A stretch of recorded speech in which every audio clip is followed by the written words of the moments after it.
ওম শান্তি। 21/6/2021 প্রাতঃ মুরলি। বাবা বলেছেন, মিষ্টি বাচ্চারা, পাবন হওয়ার একমাত্র উপায় হলো বাবার ইয়াদের মেহনতি অন্তে কাজে আসবে। যে যত ইয়াদের মেহনত করবে সেটাই লাস্টে কাজে আসবে। আজকের প্রশ্ন, সঙ্গমে কোন তিলক দিলে স্বর্গের রাজাই তিলক আমরা পাবো? সঙ্গম যুগে কোন তিলক দিলে স্বর্গে রাজাইর তিলক পাওয়া যাবে?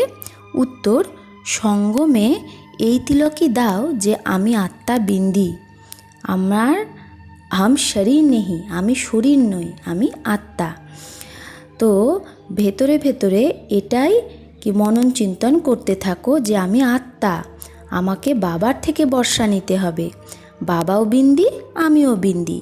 এই তিলকের দ্বারাই স্বর্গের রাজার তিলক প্রাপ্ত হবে। বাবা বলছেন যে বাবা গ্যারেন্টি করছে যে তুমি ইয়াদ করো, তাহলে আধা কল্পের জন্য তুমি কান্না থেকে ছুটে যাবে। ওম শান্তি। তো বাবা বলছে এই শখ থাকা উচিত যে আমি আত্মাকে বাবার ইয়াদ অবশ্যই করতে হবে, তবেই আমি পাবন হতে পারবো। তো বাবা বলছে মেহনত যেটা, সেটা হলো এটাই, নিজেকে আত্মা ভাবা। আর এই মেহনতি বাচ্চারা করতে পারে না, তো মায়া খুব হয়রান করে দেয়। তো এক বাবার ইয়াদই আমাদের ভুলিয়ে দেয়, অন্যের ইয়াদ চলে আসে। বাবা অথবা সাজনকে ইয়াদই করে না বাচ্চারা, বাবা বলছে। তো বাবা বলছে এইরকম সাজনকে তো কমসে কম 8 ঘন্টা ইয়াদ করার সার্ভিস করতে হবে। হ্যাঁ, অর্থাৎ বাবা বলছে সাজনকেও মদত করতে হবে। তো ইয়াদ করনে কি, তো বাবা বলছে আমরা যত ইয়াদ করব তত তো ইয়াদের দ্বারা তো আমাদের সেবা হবে না। তো বাবা তো আমাদেরকে তার রাইট হ্যান্ড বানাচ্ছে, তাহলে বাবাকে আমরা কি করে হেল্প করতে পারবো? যত বাবার ইয়াদ করব তত আমাদের ভাইব্রেশন ভালো হবে, আর এই দুনিয়া সত্যযুগ তাড়াতাড়ি হয়ে যাবে। তো বাবা বলছে বাচ্চাদের বাবার ইয়াদ করতে হবে, এটাই হলো সবথেকে বড় মেহনত। গীতাতেও আছে মন মনা ভব, বাবার ইয়াদ করতে থাকো। বাবা বলছে উঠতে বসতে চলতে ফিরতে এক বাবাকেই ইয়াদ করো, আর কিছু নয়। লাস্টে এই ইয়াদই কাজে আসবে। নিজেকে আত্মা অশরীরী ভাবো। এখন আমাকে ঘর যেতে হবে, এই মেহনত খুব করতে হবে। বাবা বলছে সকালে স্নান আদি করে তারপরে একান্তে উপরে ছাদে বা হলে বসে যাও, যতটা পারো একান্ত থাকা ততই ভালো। তো বাবা বলছে শুধু যেন এই খেয়াল থাকে আমাকে বাবাকে ইয়াদ করতে হবে, বাবার থেকে পুরো বর্ষা নিতে হবে। এই মেহনত প্রত্যেক 5000 বছর পরপরই আমাদের করতে হবে। সত্যযুগ, ত্রেতা, দাপর, কলিযুগ। বাবা বলছে এই সময় কোনো মেহনত করতে হবে না, যা মেহনত পরিশ্রম এই এখন করতে হবে। এই সঙ্গমেই বাবা বলছে যে বাবাকে তুমি ইয়াদ করো, ব্যাস এটাই সেই বেলা। বাবা বলছে সঙ্গমের বেলা, যখন বাবা বলছে মুঝে ইয়াদ করো। বাবা আসেও কি সঙ্গমে, আর তো কখনো বাবা আসে না। তো আমরাও সেটা নম্বরবার পুরুষার্থ অনুসারে জানি। অনেক বাচ্চা বাবাকে ভুলে যায়, এই জন্য খুব ধোকা খায়। রাবণ খুব ধোকাবাজ, আধা কল্পের এটা দুশ্মন, শত্রু। এই জন্য বাবা বলে রোজ সকালে উঠে এই বিচার সাগর মন্থন করো, আর এই চার্টই রাখো যে কতটা টাইম আমি বাবার ইয়াদ করলাম, তো কতটা আমার থেকে জং বেরোলো। সারা ব্যাপারটাই হচ্ছে ইয়াদের উপর, পুরো খাটনিটায়। তো বাবা বলছে বাচ্চাদের পুরো কোশিশ করতে হবে, চেষ্টা নিজের পুরো বর্ষা পাওয়ার জন্য। নর থেকে নারায়ণ হতে হবে, এটা হলো সত্যিকারের সত্যনারায়ণ কথা। ভক্ত লোক তো পূর্ণমাসের দিন সত্যনারায়ণের কথা করে। এখন আমরা জানি যে আমাদের 16 কলা সম্পূর্ণ হতে হবে, আর সেটা হবই কখন, যখন সত্য বাবাকে ইয়াদ করব। বাবাই হলো আমাদের শ্রীমদ্দাতা, শ্রীমদ দিচ্ছে না বাবা। তো বাবা কি বলছে, গৃহস্থতে থাকো, ধান্দা ধরি আদি যা কিছু সব করো, কিন্তু বাবাকে ইয়াদ অবশ্যই করতে হবে আর পাবন হতে হবে, ব্যাস। ইয়াদই যদি না করো তাহলে রাবণ কোনো না কোনোভাবে ধোকা দিয়ে দেবে, রাবণের কাছে ধোকা খেয়ে যাবে। এই জন্য মূল বাত বাবা বোঝাচ্ছে ইয়াদ করো, শিব বাবা কো ইয়াদ করনা হে। দেহ সহিত দেহের যা সম্বন্ধ সব ভুলে নিজেকে আত্মা নিশ্চয় করো। বাবা বারবার বোঝাচ্ছে, নিজেকে আত্মা ভেবে বাবাকে ইয়াদ করো, না হলে অন্তে খুব পস্তাতে হবে, অনেক ধোকা খাবে। तो बाबा बोलছে যে कोई ऐसा जोर से थप्पड़ लगेगा जो माया एकदम काला मुँह करा देगी। বাবার ইয়াদ না থাকলে এমন জোরে থাপ্পড় লাগবে যে মায়া একদম কালো মুখ করে দেবে। বাবা এসেছে গোড়া মুখ বানাতে, এই সময় সবাই একজন আরেকজনের তো কালো মুখই করে দিচ্ছে।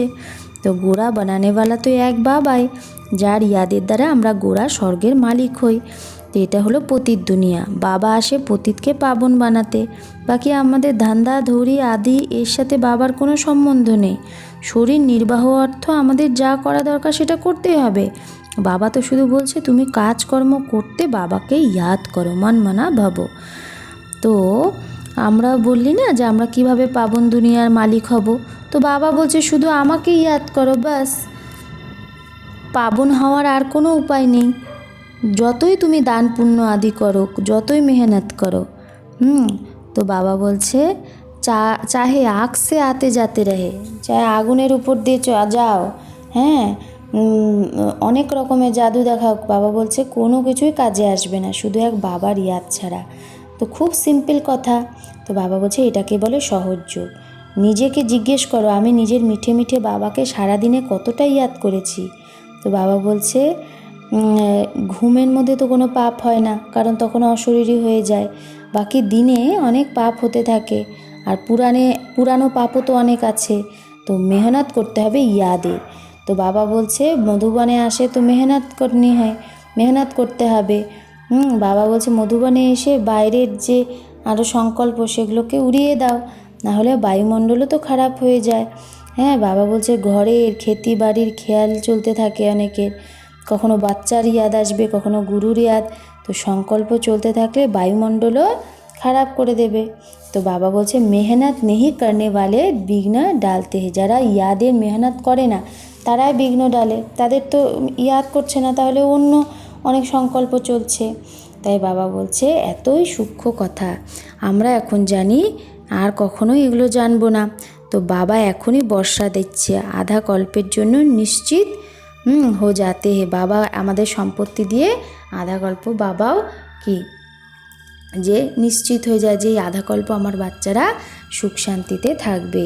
তো বাবা বলছে লৌকিক বাবার খেয়াল আর অলৌকিক বাবার খেয়ালের মধ্যে কত পার্থক্য। তো বাবা বলছে যে ভক্তি মার্গে মুঝে কিতনা ফুরনা रहता है, ভগত কিতনা ঘড়ি ঘড়ি ইয়াদ করতে হে। তো বাবা দেখে ভক্তরা কত ঘড়ি ঘড়ি ইয়াদ করছে ভগবানকে। তো বাবারও ইচ্ছা হয় যে তাদের ইচ্ছা পূরণ করি, তাদেরকে আমি সুখের রাস্তা দেখাই। তো বাবা বলছে সত্য যুগে তো কেউ ইয়াদ করে না। বাবা বলছে আমি তোমাদের এত সুখ দিই যে সত্য যুগে তোমাদের আমাকে ইয়াদ করার দরকারই হবে না। তো বাবা বলছে যে হাম জানতে হে हमारे बच्चे सुखधाम शांतिधाम में बैठे हैं। তখন তো বাবাও জানবে যে আমার বাচ্চারা সুখধাম শান্তিধামে বসে আছে। তো এগুলো অন্য কোনো মানুষ বুঝবে না। তো এই রকম বাবার মধ্যে নিশ্চয় বুদ্ধি হোনে মে মায়া বিঘ্ন ডালতি হে। বাবার প্রতি নিশ্চয় বুদ্ধি হওয়ার জন্য মায়া নানা রকমভাবে বিঘ্ন সৃষ্টি করে। তো বাবা বলছে শুধু আমাকে ইয়াদ করো, তাহলে তোমার মধ্যে যে খাত পড়ে গেছে, কিসের খাত? তুমি 24 ক্যারেট সোনা ছিলে, তুমি হিরে ছিলে, তো তোমার মধ্যে লোহা তামা চাঁদির যে খাত পড়ে গেছে সেগুলো বেরিয়ে যাবে। গোল্ডেন এজ থেকে সিলভারে আসলেই কি হয়, 2 কলা কমে যায়। তো এই বাতে আমরাই এখন বুঝি। তো বাবা বলছে আমাদের মধ্যেও সত্যিকারের ব্রাহ্মণ সেই হবে যার বুদ্ধিতে এগুলো ভালো করে বসবে, না হলে বসবে না, ইয়াদই টিকবে না। তো সারা মাদার হলো বাবাকে ইয়াদ করার উপর। तो बार बार आज के बोलছে बच्चे बाप को याद करो। ये बाबा भी कहेंगे शिव बाबा को याद करो। कौन बाबा? ब्रह्मा बाबाও বলবে যে শিব বাবাকে ইয়াদ করো, আর শিব বাবা নিজেও বলছে যে আমাকে ইয়াদ করো। আত্মাদের বাবা বলছে বাচ্চা, হ্যাঁ, তো এই নিরাকার পরমাত্মা भी आत्माओं को कहेंगे। निराकार परमात्मा कादेरके बोलबे? आत्मादेरই বলবে। তো মূল কথাই হলো এটা। তো বাবা বলছে যে কেউ আসুক তাকে প্রথমে বলো অল্পকে ইয়াদ করো, বাবাকে ইয়াদ করো, আর বেশি বক বক করো না, তিক তিক করো না, একটা সহজ কথা বলে দাও যে বাবাকে ইয়াদ করো, শুধু বলো নিজেকে আত্মা ভেবে বাবাকে ইয়াদ করো। এটাই ভিতরে ভিতরে কী করতে হবে, ভালো করে घोटते হবে। বাবা বলছে अंदर घोटना है, हम आत्मा है। तो गाते भी है तुलसीदास चंदन घिसे तिलक देते रघुबीर, तिलक कोई स्थूल थोड़ी ही है। তো বলে না তুলসীদাস চন্দন ঘষে, এটা কোন চন্দন? বাবা বলছে নিজেকে আত্মা ভাবা, আমি আত্মা, হ্যাঁ ভ্রুকুটির মাঝে আমি আত্মা, এটাই হচ্ছে সেই চন্দন ঘষা, এটাই সেই তিলক দেওয়া। এটা স্থূল তিলকের ব্যাপার নেই। তা আমরা জানি তিলক বাস্তবে এই সময়ের ইয়াদগার, হ্যাঁ আমরা ইয়াদ করতে থাকি, তো রাজাই তিলক বাবা আমাদের দেবে। তো বাবা বলছে তোমরা রাজাই তিলক পাবে, ডবল সিরতাজ হবে, ডবল মুকুটধারী। তো রাজাই তিলক পাবে অর্থাৎ স্বর্গের মহারাজা মহারানী হবে। তো বাবা কত সহজ বোঝায়, শুধু এইটা ইয়াদ করো যে আমি আত্মা, আমি শরীর নই, আমাকে বাবার থেকে বর্ষা নিতে হবে সম্পত্তি। তো আমরা জানি আমরা আত্মারা বিন্দি মিশাল, বাবাও বিন্দি, বাবা জ্ঞানের সাগর সুখের সাগর, বাবা আমাদের বরদান দিচ্ছে। তো শিব বাবা ব্রহ্মা বাবার ভ্রুকুটির মানে আত্মার পাশে এসে বসে, তাই না, ভ্রুকুটিতে এসে। তো বাবা বলছে গুরু অর্থাৎ শিব বাবা নিজের শিষ্যের বাজুতে বসে শেখায়, তো ইয়ে ভি বাজু মে ব্যাঠে হে, হ্যাঁ। তো বাবা বলছে তা শিব বাবাও কী করছে, ব্রহ্মা বাবার ভ্রুকুটি তক্তে এসে আমাদের পড়াচ্ছে। তো বাচ্চাদের শুধু বলছে নিজেকে আত্মা ভাবো, মামেকম ইয়াদ করো। বাবা আজকে কতবার এই কথা বলছে। সত্যযুগে আমরা নিজেকে আত্মা ভাবতাম, কিন্তু বাবাকে চিনতাম না, জানতাম না। আর আমরা আত্মারা এখন শরীর ছেড়ে অন্য শরীর নেব। তো ড্রামা অনুসারে আমাদের পার্টই এইরকম। এই জন্য কি বাবা বলছে সত্যযুগে আমাদের আয়ু বড় থাকে, বেশি থাকে, তাই না, পবিত্র থাকি আমরা ওখানে। তো সত্যযুগে আয়ু বড় হয় আর কলিযুগে আয়ুও কম হয়, হ্যাঁ। তো বাবা বলছে ওহা হে যোগী ইহা হে ভোগী, পবিত্র হতে হি যোগী। তাহলে যোগীরাই পবিত্র হয়, ওখানে রাবণ রাজ্য নেই। তো বাবা বলছে আয়ু কত বড় হয়, তো এখানে আয়ু কত কম হয়, একেই বলা হয় কর্মভোগ। ওখানে অকালে মৃত্যু হয় না সত্যযুগে। তো বাবা বলে বাবাকে যদি চিনে যাও তাহলে বাবার শ্রীমতে চলো, এক বাবাকে ইয়াদ করো, নিজেকে আত্মা ভাবো, আমাকে এখন ফিরে যেতে হবে, এই শরীর ছাড়তে হবে, বাকি টাইম সার্ভিস মে লাগানা है, বাকি টাইম কিসে লাগাতে হবে, সার্ভিসে।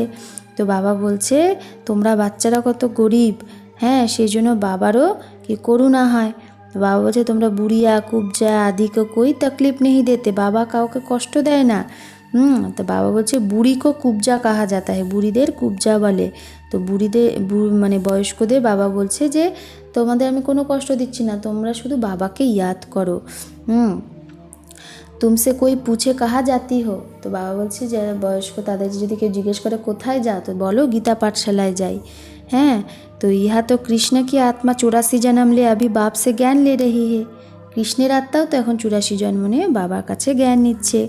তো বাবা বলছে বাচ্চারা প্রদর্শনী আদিতে কত খরচা করে, হ্যাঁ, আর বাচ্চারা পরে লেখেও যে বাবা অমুককে খুব প্রভাবিত হয়েছে, কিন্তু বাবা বলে এরকম কেউ লেখে না যে বড়বার এই সময় বেহদের বাবা ব্রহ্মার তনে এসেছে, তার থেকেই স্বর্গের বর্ষা পাওয়া যায়, তাই না। তার মানে কি বাবা বুঝে যায় যে একজনেরও নিশ্চয় হয়নি, শুধু প্রভাবিত হয় যে হ্যাঁ জ্ঞানটা খুব ভালো। তো বাবা বলছে सीढ़ी ठीक रीति से दिखाई है, परंतु खुद योग में रहे तमो प्रधान से सतो प्रधान बने वो नहीं करते। এটা বলে হ্যাঁ আমরা সত্যযুগে ছিলাম, তা এখন কলিযুগে চলে এসেছি, কিন্তু আমাদের যে তমপ্রধান থেকে শতপ্রধান হতে হবে সেইটা করে না, সেটা বোঝে না। তো শুধু বলে হ্যাঁ ভালো বুঝিয়েছে পরমাত্মা থেকে আমরা কি করে বর্ষা পাবো, কিন্তু নিজে কি করে বর্ষা নেব সেটা না। তো কিছুই পুরুষার্থ করে না। তো বাবা বলছে তো প্রজা হয়ে যাবে না, প্রজা তো অনেক হবে, বাকি রাজা হতেই মেহনত। তো বাবা বলছে প্রত্যেকে নিজের মনে প্রশ্ন করো নিজেকে যে আমি কতটা বাবার ইয়াদে থেকে হর্ষিত থাকি। আমরা আবার কি হচ্ছি, দেবতা হচ্ছি, এরকম নিজের সাথে বসে একান্তে কথা বলো, ট্রাই করে দেখো। তো বাবার ইয়াদ করতে থাকো, তো বাবা গ্যারেন্টি দিচ্ছে তুমি আধা কল্প কাঁদবে না। এখন বাবা বলছে যে মানে বাবা আমরা বলছি যে বাবা এসে আমাদের কি করছে, রাবণ মায়ার উপর জিত পাওয়াচ্ছে। তো যে যতটা মেহনত করবে নিজের জন্যই করবে, তারপরে আমরা নতুন দুনিয়ায় আসব, পুরানো দুনিয়ার হিসাব কিতাবও চুক্ত করতে হবে। তো আর আমাদের তমপ্রধান থেকে শতপ্রধান হতে হবে। তো কেন? কারণ পুরানো দুনিয়ার হিসাব কিতাব চুক্ত করলে তো আমরা তমপ্রধান থেকে শতপ্রধান হতে পারবো। তো চুক্ত কিভাবে করব? ইয়াদের দ্বারা। তো বাবা পাবন হওয়ার যুক্তি বলছে। এটা হলো একদম বিনাশের সময়, সবার বিনাশ হবে, নতুন দুনিয়া স্থাপনা হবে। আমরা জানি যে এই মৃত্যু লোকমে এই শরীর ছেড়ে আমরা নতুন দুনিয়া অমর লোকে যাব। আমরা পড়ি নতুন দুনিয়ার জন্য। আর কোনো এরকম পাঠশালা নেই যেখানে ভবিষ্যতের জন্য পড়ানো হয়। হ্যাঁ, যারা অনেক দান পুণ্য করে তারা রাজার ঘরে জন্ম নেয়। তো গোল্ডেন স্পুন ইন মাউথ বলা হয়, মুখে করে সোনার চামচ मुखे निये जन्माए। तो सत्ययुग में तुमको मिलता है, कलयुग में भी जो राजाओं के पास जन्म लेते हैं उनको भी मिलता है। फिर भी यह तो अनेक प्रकार के दुख रहता है। तो আমরা এখানে যা করছি তার ফল সত্যযুগে পাবো। আর এখানে যারা করছে বাবা বলছে তারাও এক জন্মের ফল পায়, ভালো পরিবারে জন্মায়, কিন্তু তাও তো এই যুগে অনেক দুঃখ। তো আমাদের তো 21 জন্ম, ভবিষ্যতে 21 জন্ম কোনো দুঃখই থাকবে না, কখনো আমাদের অসুখ হবে না। তো ওটা হলো গোল্ডেন স্পুন ইন স্বর্গ, তাই না? স্বর্গে আমরা একদম সোনার চামচ নিয়ে জন্মাবো আর কি। তো বাবা বলছে এখানে তো হলো অল্পকালের রাজাই, আমাদের হলো 21 জন্মের জন্য। তো বুদ্ধি দ্বারা ভালোভাবে এগুলো বুঝতে হবে আর অন্যকেও বোঝাতে হবে। এরকম না যে ভক্তি মার্গে রাজা হওয়া যাবে না। তো বাবা বলছে কেউ যদি কলেজ বা হসপিটাল বানায় তো তারও ফল পায় সে।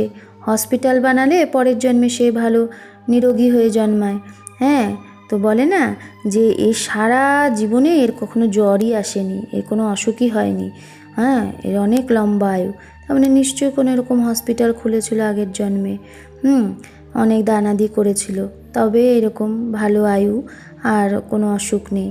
কিন্তু বাবা বলছে আর আমরা তো এখন যোগের দ্বারাই এভার হেলদি আর ওয়েলদি হয়ে যাই, যোগের দ্বারাই 21 জন্মের ফল আমরা পাই। তো বাবা বলছে এই বাবার এই যে ব্রহ্মাকুমারী ঈশ্বরীয় বিশ্ববিদ্যালয়, এটা হলো সবথেকে বড় হসপিটাল, অনেক বড় কলেজ।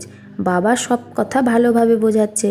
তো বাবা বলে যার যেখানে মজা আসে, যেখানে যার ভালো লাগে সে সেখানে পড়াটা পড়তে পারে।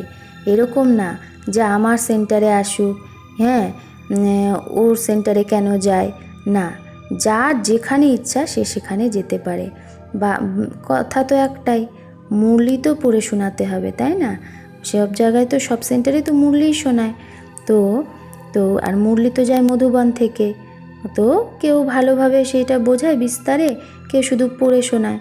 তো ভাষণ করনে वाले अच्छी ललकार करते होंगे, যে ভাষণ করে সে ভালোভাবে বোঝায়। তো বাবা বলছে যেখানে যা ভাষণ হোক নিজে প্রথমে এটাই বলো, শিব বাবা বলছে নিজেকে আত্মা ভেবে আমাকে ইয়াদ করো, তাহলে তোমার বিকর্ম বিনাশ হবে আর পাবন হয়ে পাবন দুনিয়ার মালিক হতে পারবে। তো কত সহজ বোঝায়। तो अच्छा, मीठे मीठे सिकिलधे बच्चों प्रति माता पिता बाप दादा का याद प्यार और गुड मॉर्निंग। रूहानी बाप की रूहानी बच्चों को नमस्ते। हम रूहानी बच्चों की रूहानी बाप दादा को याद प्यार और गुड मॉर्निंग और नमस्ते नमस्ते नमस्ते। ধারণা 1, বাবা বলছে বাইরের বাহ্য অর্থাৎ ব্যর্থ খেয়াল ছেড়ে একান্তে বসে ইয়াদের মেহনত করতে হবে। সকালে সকালে উঠে বিচার সাগর মন্থন করতে হবে আর নিজের চার্ট দেখতে হবে আমি কতটা ইয়াদ করেছি।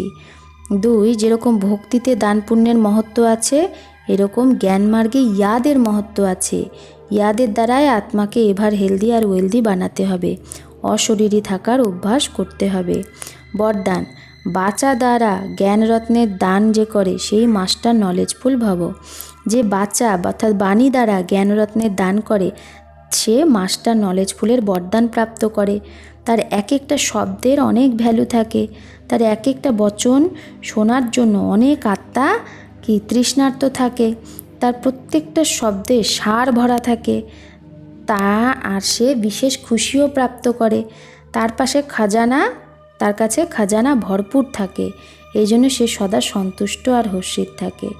তো বাবা বলছে তার বোল প্রভাবশালী হতে থাকে, তার বাণী। তো বাবা বলছে বাণীর দান যত করবে তত বাণীর মধ্যেও গুণ চলে আসবে। স্লোগান, স্বরাজ্যের মালিক হও তো সম্পূর্ণ বর্ষার অধিকার পেয়ে যাবে। স্বরাজ্যের মালিক হতে হবে, নিজের মালিক হতে হবে, আমি আত্মায় কর্মেন্দ্রিয়ের মালিক হতে হবে, তাহলে বাবার সম্পূর্ণ সম্পত্তির অধিকার পেয়ে যাব। ওম শান্তি।